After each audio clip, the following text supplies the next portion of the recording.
सभ्यता, संस्कृति, इतिहास और इन सब की मिलीजुली विरासत ही किसी स्थान और वहां के समाज की सच्ची पहचान होती है। कटिहार अपने आप में इस अलौकिक पहचान के कारण सदियों से गंगा जमुनी तहजीब का पर्याय रहा है।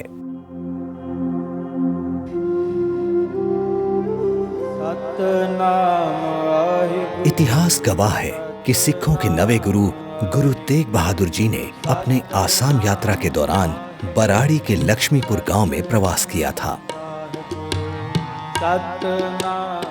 कहा जाता है कि सिखों के इस पवित्र स्थल पर गुरु नानक देव जी ने भी 16वीं शताब्दी की शुरुआत में यहाँ प्रवास किया था।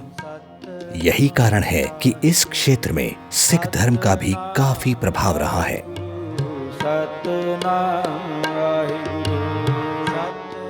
वहीं जल की पीर मजार, गोरखनाथ धाम, मनिहारी स्थित काष्ठलिंग महादेव, सार्वजनिक दुर्गा स्थान और कई सारे धार्मिक महत्व के स्थल इस बात के गवाह हैं कि अनेकता में एकता का सदियों से अनुपम उदाहरण है कटिहार।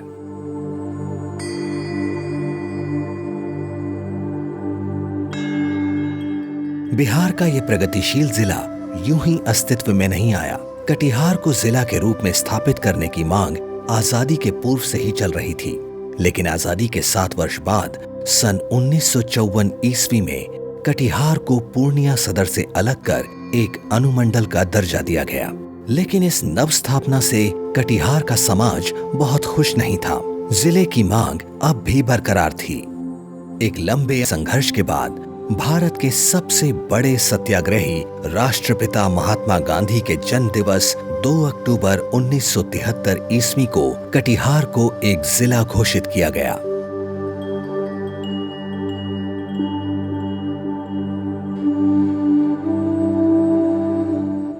वैसे महात्मा गांधी का कटिहार से गहरा नाता रहा है।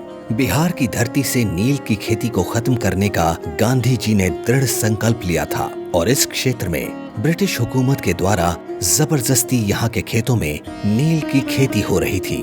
गांधी जी पूरे बिहार में घूमकर जन चेतना ला रहे थे और इसी क्रम में कुर्सेला में प्रवास किया था और बापू की याद में वहाँ आज भी एक आश्रम है जो कि बिहार पर्यटन के गांधी सर्किट का महत्वपूर्ण पर्यटक स्थल है।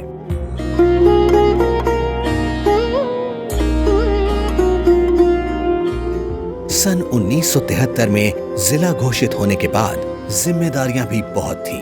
अब वक्त था बदलाव का और यहाँ के आम जनमानस के साथ साथ विभिन्न सरकारी महकमों ने भी मिलकर इस जिले को बिहार के अग्रणी जिलों की पंक्ति में लाकर खड़ा करने की ठानी।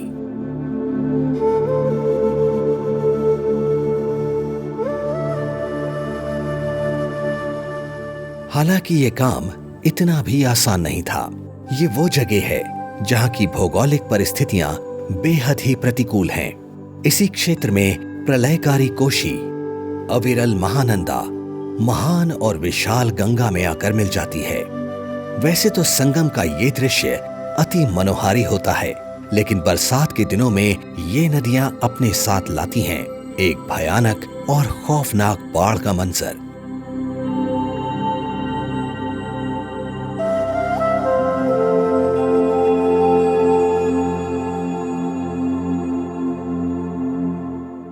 किसी जमाने में ये इलाका काला पानी के नाम से भी जाना जाता था, मगर आज परिस्थितियां बदली हैं। बाढ़ अब भी इस जिले के लिए चुनौती है, लेकिन यहाँ के लोगों ने इस आपदा को अवसर में बदला है।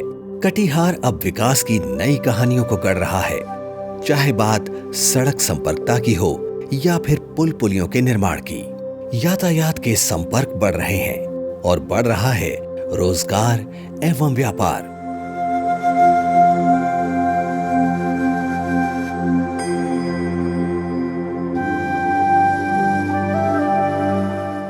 हालांकि रेल मार्ग से यातायात एवं परिवहन का कटिहार से अंग्रेजी हुकूमत के समय से ही नाता रहा है। कटिहार का औद्योगिक विकास रेल के विकास के साथ साथ निरंतर बढ़ता रहा। किसी समय ये कटिहार अपनी जूट मिलों के कारण बिहार का प्रमुख औद्योगिक नगर हुआ करता था। जूट की खेती यहाँ के भौगोलिक परिस्थितियों के कारण काफी अनुकूल होता है। लेकिन जूट मिलों के बंद होने के बाद से जूट की खेती में किसानों की रुचि कम होने लगी।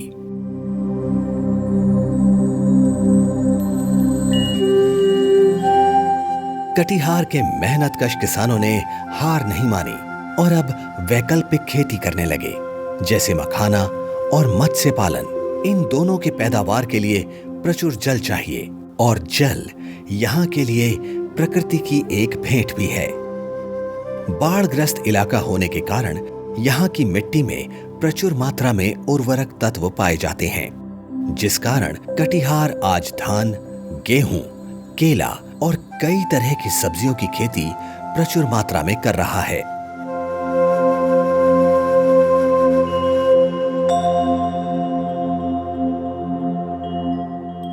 अच्छी सड़क संपर्कता होने के कारण किसानों की पहुंच बाजार तक हो पा रही है और इसका फायदा उनकी आमदनी में भी दिख रहा है। कटिहार का एक समृद्ध इतिहास रहा है, चाहे गुरु नानक देव जी का कटिहार आगमन हो या फिर गांधी जी का कटिहार प्रवास। यहाँ की धरती पर पर्यटन के लिए असीम संभावनाएं हैं। कई मनोहारी प्राकृतिक जगह हैं कटिहार में।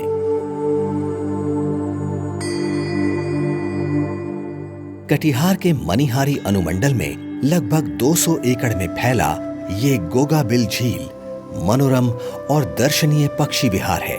प्रत्येक वर्ष कई सैलानी पक्षी यहाँ विहार करने आते हैं। यहाँ आकर प्रतीत होता है कि अगर आपको करना है बिहार में विहार तो एक बार जरूर आइए कटिहार।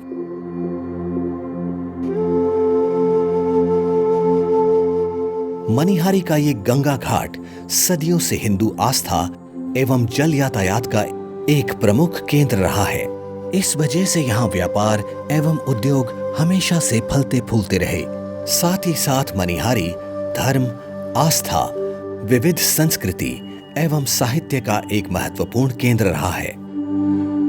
बांग्ला साहित्य के मूर्धन्य रचनाकार श्री बलाई चांद मुखोपाध्याय बनफूल या फिर हिंदी साहित्य के प्रमुख स्तंभ श्री अनूप लाल मंडल, इन सब की लेखनी को मनिहारी की धरती धार देती रही। शिक्षा एवं ज्ञान से कटिहार के इस लगाव का ही परिणाम है कि आज यहाँ के युवा शुभम कुमार भारतीय प्रशासनिक परीक्षा में अव्वल दर्जा प्राप्त कर अपने जिले का मान बढ़ा रहे हैं।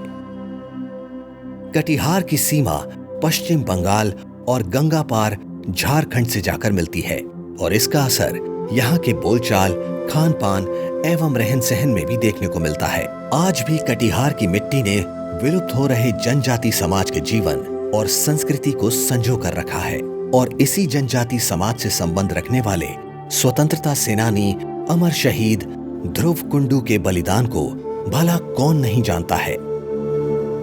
आज कटिहार अपनी स्थापना की 50वीं सालगिरह मना रहा है।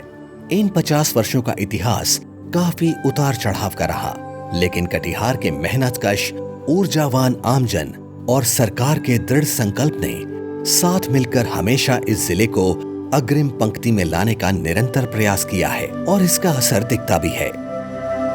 शिक्षा के नित नए केंद्र खोले जा रहे हैं। जिले में नगर पंचायतों की संख्या बढ़ रही है। स्वास्थ्य एवं चिकित्सा के मद्देनजर गुणवत्तापूर्ण चिकित्सालयों की स्थापना हुई है। आम जन के जीवन में इसका सकारात्मक प्रभाव देखने को मिल रहा है। एक निजी चिकित्सा महाविद्यालय तो कटिहार में पहले से ही है, लेकिन राज्य सरकार की पहल से अब एक उच्च कोटि का मातृ एवं शिशु अस्पताल भी चिकित्सा के क्षेत्र में योगदान देने को तैयार है और साथ ही साथ एक इंजीनियरिंग कॉलेज भी तैयार है यहाँ के छात्रों को गुणवत्तापूर्ण तकनीकी शिक्षा देने के लिए। कटिहार सामरिक दृष्टिकोण से बिहार एवं भारत का हमेशा से एक प्रमुख केंद्र रहा है। हर वर्ष यहाँ से भारतीय सेना के लिए नए जवानों की भर्ती परीक्षा ली जाती रही है।